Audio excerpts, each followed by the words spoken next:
गणपति बाप्पा मोरया, मंगल मूर्ति मोरया। तो हर साल की तरह इस साल भी हो गया है हमारे प्यारे गणपति बाप्पा का आगमन। मेरे घर में भी पधार चुके हैं हमारे सबके लाडले गणपति बाप्पा।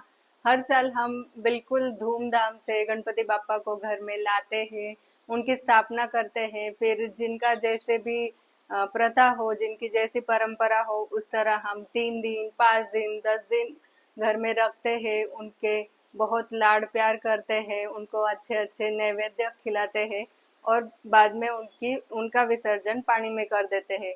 हम ऐसा क्यों करते हैं, ऐसी परंपरा कब से शुरू हुई है, ये आज के वीडियो में हम देखने वाले हैं।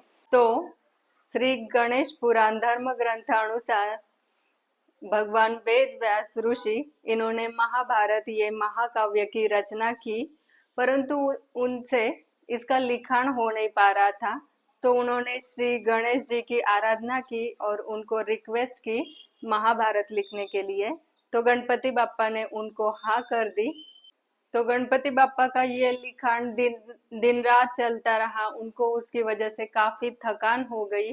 तो उनके शरीर का तापमान कुछ ज्यादा ही न बढ़ जाए, इसलिए फिर वेद व्यास ऋषि ने मृत्तिके का मतलब मिट्टी का लेपन गणेश जी के शरीर पर किया और भाद्रपद शुक्ल चतुर्थी के दिन श्री गणेश जी की यथासांग पूजा संपन्न की। मिट्टी का लेपन करने की वजह से गणपति जी के शरीर में अकड़न सी हो गई, इसलिए उनको पार्थिव श्री मृण्मय गणेश ऐसा नाम दिया गया। गणपति बाप्पा का ये महाभारत का लिखान 10 दिन तक मतलब अनंत चतुर्दशी तक चला। फिर 10 दिन के बाद वो खत्म होने के बाद भगवान व्यास ऋषि ने गणपति बाप्पा को देखा, तो उनके शरीर का तापमान बहुत ज्यादा बढ़ गया था। तो वो तापमान कम होने के लिए और उनके शरीर पे जो मिट्टी का लेपन था वो मिट्टी निकलने के लिए फिर अनंत चतुर्दशी के दिन भगवान वेद व्यास ऋषि ने गणपति बाप्पा का पानी में विसर्जन कर दिया।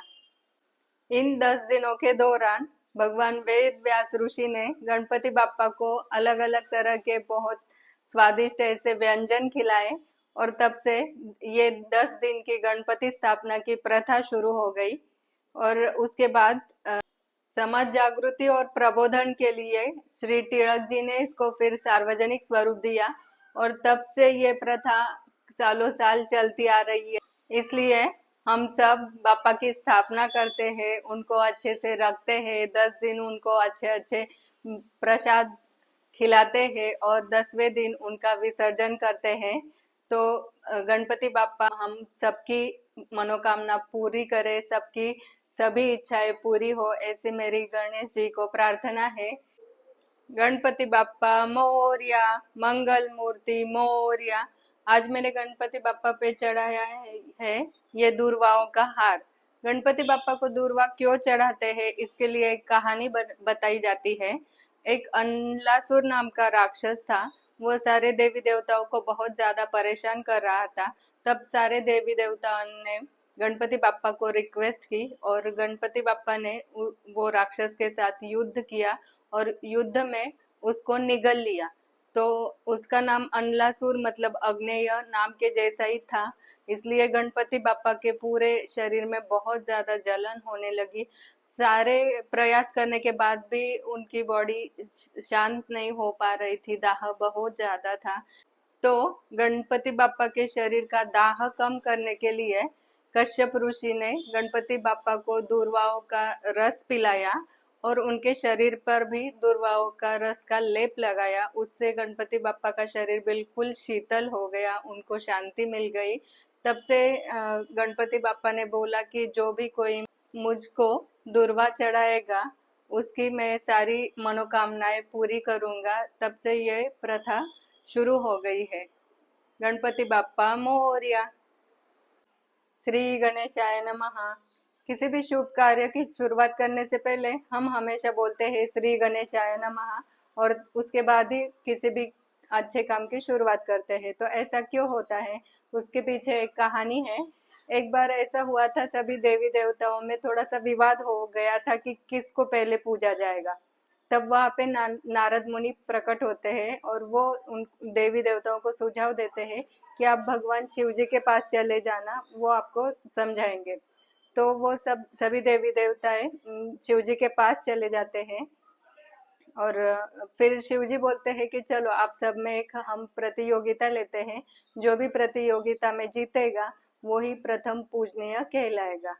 तो शिव जी बोलते हैं कि आप सब लोग ब्रह्मांड की पूरी एक चक्कर लगाना, जो भी पहले ब्रह्मांड की परिक्रमा पूरी करके पहले यहाँ पे आ जाएगा वो विनर होगा और वो ही प्रथम पूजनीय कहलाएगा। तो सभी देवी देवता अपने वाहन पे बैठ के ब्रह्मांड की परिक्रमा करने निकलते हैं। उस दौरान गणपति बाप्पा तो उधर ही बैठ के माता पार्वती के पास और भगवान शिव जी के पास बैठ जाते हैं। सारे देवी देवताएं चक्कर लगा के आ ही रहे होते हैं, तब भगवान गणपति माता पार्वती और शिव जी की परिक्रमा पूरी करके उधर खड़े हो जाते हैं। सारी देवी देवताएं ब्रह्मांड की परिक्रमा पूरी करके आ जाते हैं और फिर वो बोलते नहीं नहीं ये तो छल हुआ, गणपति ने ऐसा कैसे किया।